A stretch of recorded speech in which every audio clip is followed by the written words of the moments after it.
Greetings, gaming historians, and welcome to Lord of Lore, where we break down the lore and history of our favorite games and fantasies.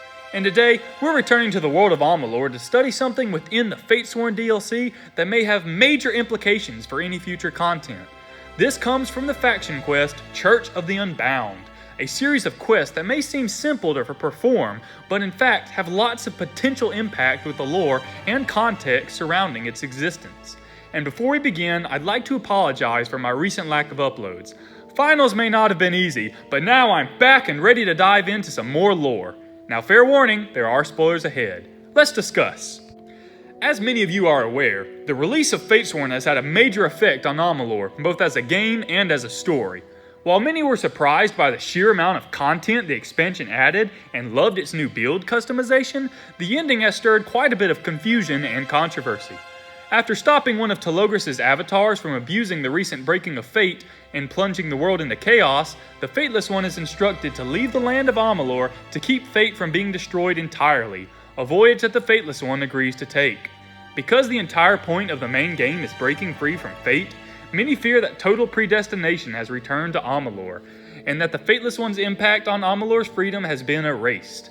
However, for those of you who have watched my videos, particularly Did Fatesworn Change the Lore and What is Fate, most of you know that I am not entirely convinced that Fatesworn contradicted the main game. As I have theorized, the fate that the Fateless One defeats in the main game is in fact the fate magic of Tirnoch, and that the fate made by the gods refers not to the individual, but rather the multiple stages of the Great Cycle. Now that the Fateless One is gone, the cycle is now free to turn in the events that were likely planned for Project Copernicus and its related events. However, one thing I have not been able to explain is the future the Fateless One themselves will have on the world of Amalur. Is our favorite hero of Amalur really fated to die in obscurity? Actually, I don't think so. The research I have done was sparked by a comment made by YouTuber Matthew D on my video, Who Are the Gods of Amalur? In his comment, he believed that though the Fateless One went north, his powers continued to affect the Weave, supporting his argument that many of Amalur's heroes were canonized as gods in different races' mythologies, something I also argued for in one of my videos. At first, I didn't think too much of the comment other than another interesting theory, but as I began to ponder it, I began to connect a lot of interesting dots. To understand the significance of these theories, we have to understand the significance of the Church of the Unbound and its ancient predecessors, the Arathi. As most of us know, the Arathi were not only the first empire in Amalur, but likely even its first civilized race. And although the Arathi mysteriously vanished long ago, their temples and magics can still be found and utilized throughout Amalur. One thing we know about the Arathi, however, is that they were obsessed with fate and the powers beyond the cycle.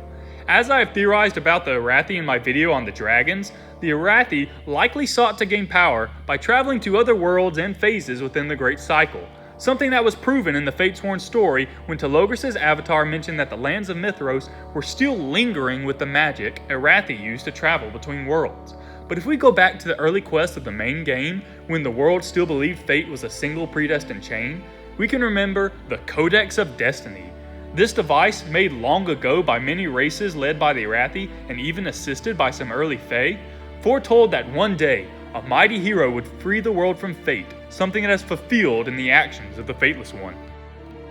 But this gets even more interesting when we look into the Church of the Unbound faction quest line.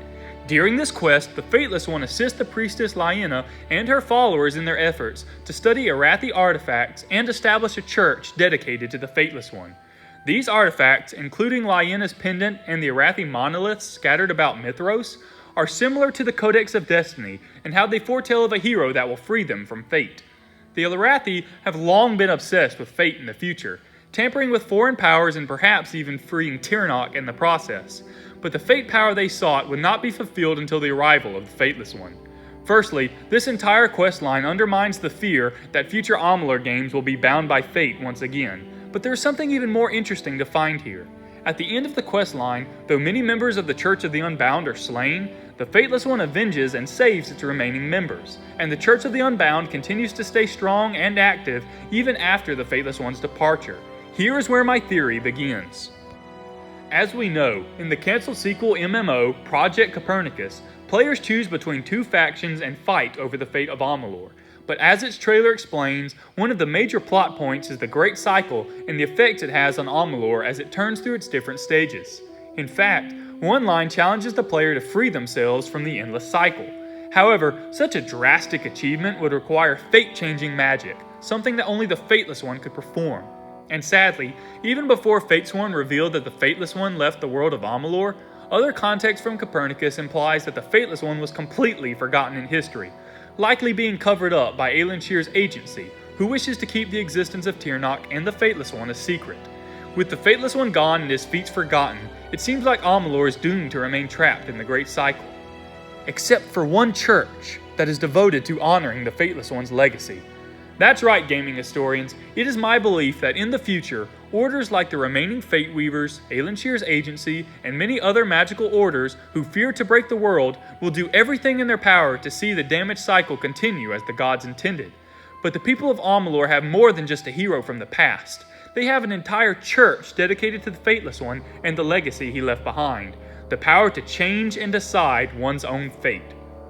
The Great Cycle may be turning again, but as we know, the final stage is destruction.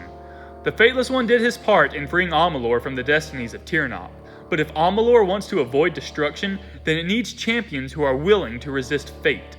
If we see any sequels, whether it is a sequel to Reckoning or a revival of Copernicus, I believe the Church of the Unbound will play a major role in resisting the rule of the Great Cycle. And that about does it for today's video. It's been a while since I've uploaded, and it sure does feel good to be back. But what do you think? Will we see the Church of the Unbound again? Could they play a role in the war between the Concordance and the Amaranthine? Leave your thoughts in the comment section below, and remember to drop a like and subscribe so my channel can grow. Feel free to comment what you would like to see next, new videos regularly. God bless!